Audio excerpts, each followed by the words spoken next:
Assalamualaikum warahmatullahi wabarakatuh. Kami dari kelompok 4 Kesehatan Mental akan menjelaskan materi yang berjudul jenis-jenis gangguan mental. Sebelumnya, perkenalkan, saya Gustini dan 3 teman saya, Hanifah Nabila, Hafizatur Rahmah, dan Putri Azimatus Sa'dah.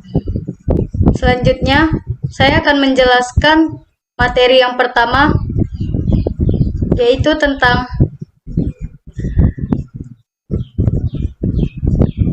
macam-macam gangguan mental. Penyakit mental yang dimiliki seseorang memiliki jenis yang berbeda, di mana berpengaruh terhadap tingkatan parahnya penyakit mental tersebut. Ada beberapa jenis penyakit mental yang banyak dikenal, antara lain depresi, skizofrenia, anxiety disorder atau paranoid, personality disorder, trauma, bipolar, mood disorder, dan juga kelainan makan. Adapun yang pertama akan saya jelaskan tentang skizofrenia.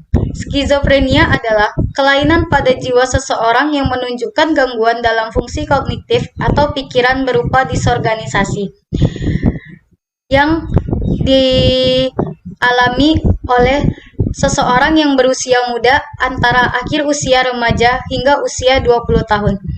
Adapun tanda-tanda seseorang menderita penyakit skizofrenia yaitu yang pertama, adanya delusi. Seseorang yang menderita skizofrenia tidak dapat membedakan adanya realiti dan khayalan. Yang kedua, adanya halusinasi. Seseorang yang mengalami skizofrenia melihat ataupun mendengar sesuatu yang tidak nyata. Yang ketiga, yaitu berbicara tidak jelas. Seseorang yang mengalami skizofrenia tidak dapat berbicara dengan baik. Yang keempat, gejala negatif. Tidak berjalannya fungsi emosi manusia, misalnya seperti tidak bersemangatnya berinteraksi sosial dengan orang lain dan juga tidak memiliki semangat terhadap kehidupan sehari-hari. Yang kedua, yaitu tentang bipolar disorder. Bipolar disorder adalah kondisi seseorang yang mengalami ketidakjelasan antara perasaan manik atau euforia dan juga depresif. Bipolar disorder memiliki 2 fase, yaitu manic dan juga depresif. Tanda-tanda yang muncul ketika seseorang mengalami bipolar disorder dalam fase manik yaitu yang pertama, rasa percaya diri yang sangat tinggi, yang kedua, agresif, 3, euforia, yang keempat, berdelusi, dan yang terakhir, hilangnya rasa takut dan berani untuk mengambil risiko dalam batas yang tidak normal. Tanda-tanda yang muncul ketika seseorang mengalami bipolar disorder dalam fase depresif yaitu yang pertama, mengalami kesedihan, yang kedua, adanya putus asa, yang ketiga, menyesal, keempat, rasa takut, kelima, kelelahan, yang keenam, adanya rasa sakit tanpa sebab yang jelas, dan yang terakhir, keinginan untuk melakukan bunuh diri. Seseorang yang mengalami bipolar disorder mengalami kedua fase tersebut secara berubah-ubah tanpa adanya penyebab yang jelas. Inilah yang seringkali tidak disadari oleh kebanyakan orang tua, sehingga anak yang mengalami bipolar disorder tidak dapat mendapati penenangan yang baik dan tepat. Mungkin hanya segitu penjelasan dari saya. Selanjutnya akan dilanjutkan oleh Saudari Hanifah. Baik, Assalamualaikum warahmatullahi wabarakatuh. Saya Hanifah Nabila ingin melanjutkan presentasi dari Saudari Gustini mengenai Attention Deficit Hyperactive Disorder atau ADHD. ADHD adalah jenis penyakit mental yang biasanya dialami oleh anak-anak. Apabila seorang anak tidak mendapati penanganan yang tepat terhadap penyakit ini hingga si anak tumbuh menjadi dewasa, maka sifat-sifat yang buruk dari kelainan ini akan terus terbawa dan anak tersebut akan merasa sulit bersosialisasi ketika tumbuh dewasa. Tanda-tanda jika seorang anak mengalami ADHD yaitu pertama, sulit fokus dan menerima perintah, kedua, tidak sabaran, cepat bosan dan juga marah, serta dapat bertindak impulsif dalam batasan yang tidak normal. Yang ketiga, adanya perasaan yang kurang percaya diri, dan yang keempat, selalu cemas dan juga merasa kurang. Salah satu ciri yang utama yaitu adanya perasaan yang berlebihan bahwa mereka itu tidak stabil. Mereka mencari pertolongan karena tidak dapat bekerja dengan teratur, sehingga mereka menjadi kecewa dan frustasi. Penderita yang mengalami ADHD juga merasa gampang cemas, depresi, dan juga merasa kelelahan. Hal seperti inilah yang harus disadari oleh orang tua dalam menjaga anaknya ketika masih kecil. Kesadaran akan hal ini untuk mencegah kerusakan yang lebih dari di kemudian hari. Selanjutnya, ada gangguan panik atau panic disorder. Gangguan panik atau panic disorder adalah suatu perasaan dengan adanya serangan cemas yang mendadak yang terjadi secara terus-menerus, disertai dengan adanya perasaan-perasaan akan datangnya suatu bahaya. Gangguan panik ini ditandai dengan adanya ketakutan yang hebat atau berlebihan secara tiba-tiba. Gangguan panik biasa disebut juga dengan anxiety paroxysmal episodic.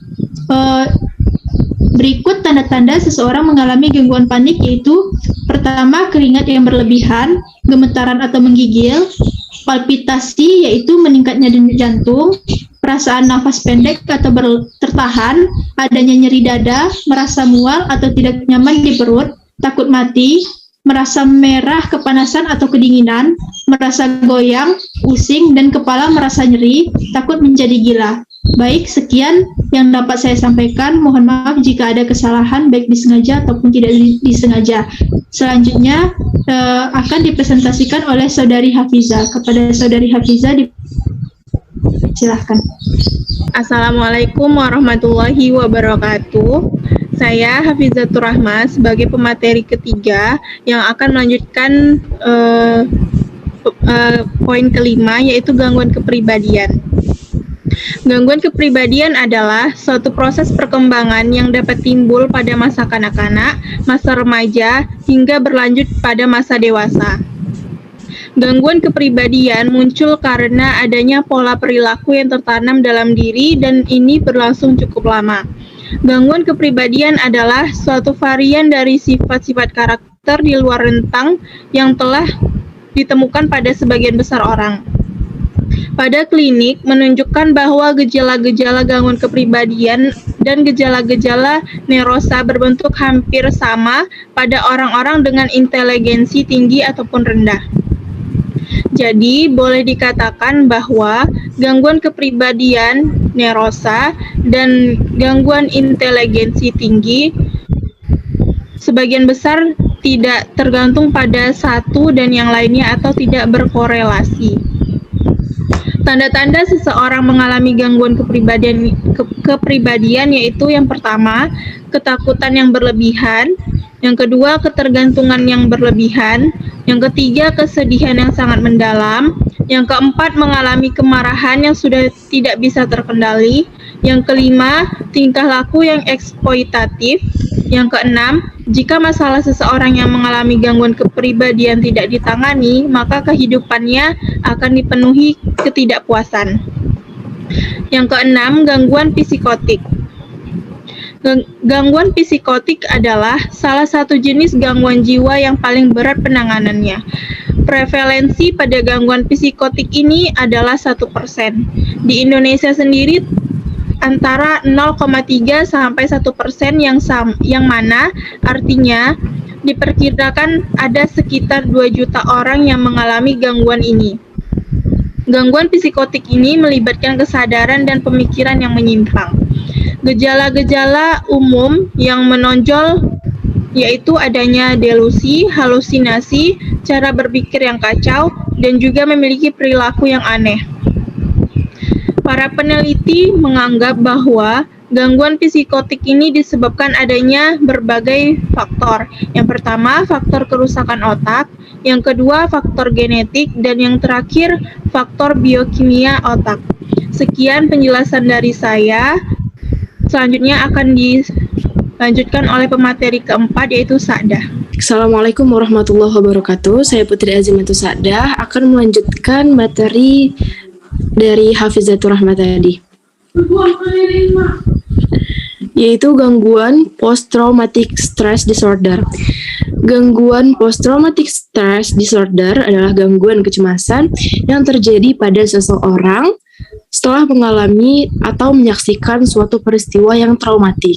Peristiwa yang dapat menimbulkan traumatik termasuk fisik atau juga pelecehan seksual, juga penganiayaan karena cedera, bencana alam, dan lain sebagainya. Kebanyakan yang mengalami gangguan ini adalah anak-anak sampai remaja.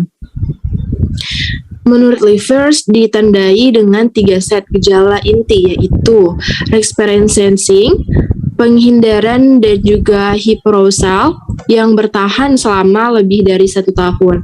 Seseorang yang mengalami gejala ini juga berperilaku impulsif, agresi, dan bahkan juga depresi. Selanjutnya, gangguan episode depresi. Episode depresi merupakan gangguan suasana hati yang dapat menyebabkan penderitanya terus-menerus mengalami kesedihan dalam jangka waktu yang lama. Selanjutnya, gangguan obsesif kompulsif. Obsesif kompulsif merupakan gangguan mental yang mana seseorang penderita memiliki obsesi yang sangat tinggi dalam melakukan aktivitas tertentu secara berulang-ulang, yang mana bertujuan untuk dapat mengurangi ketakutan maupun kegelisahan yang muncul ketika pikiran penderita itu sendiri. Selanjutnya, gangguan ketergantungan alkohol. Ketergantungan alkohol merupakan gangguan mental di mana seseorang itu tidak dapat mengendalikan dirinya untuk mengkonsumsi atau meminum alkohol. Selanjutnya, ada gangguan ketergantungan zat psikoaktif. Gangguan ini merupakan gangguan mental di mana seseorang tidak dapat terlepas atau terbebas dari mengkonsumsi zat psikoaktif yang dapat menimbulkan rasa kegelisahan dan juga ketakutan ketika ia tidak dapat mengkonsumsinya. Kesimpulannya, seseorang yang mengalami bipolar disorder seketika dapat merasa senang yang berlebihan dan kemudian secara tiba-tiba merasa depresif.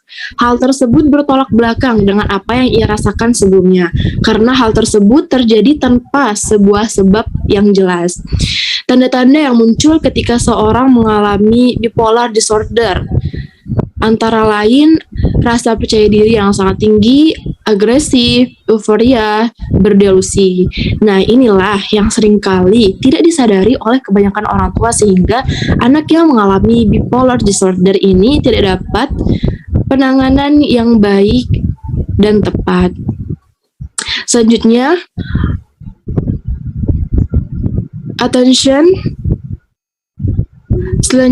attention deficit hyperactive disorder adalah jenis penyakit mental yang biasanya dialami oleh anak-anak. Jadi apabila seorang anak tidak mendapati penanganan yang tepat terhadap penyakit ini hingga si anak tumbuh dewasa, maka sifat-sifat yang buruk dari kelainan ini akan terus terbawa dan anak tersebut akan merasa sulit bersosialisasi ketika tumbuh dewasa. Tanda-tanda yang mempengaruhi gangguan kepribadian antara lain ketakutan yang berlebihan, ketergantungan yang berlebihan, kesedihan yang mendalam, mengalami kemarahan yang sudah tidak bisa terkendali, tingkah laku yang eksploitatif, dan jika masalah seorang yang mengalami gangguan kepribadian tidak ditangani, maka kehidupan mereka akan dipenuhi ketidakpuasan. Baik, saya rasa cukup segitu presentasi dari saya.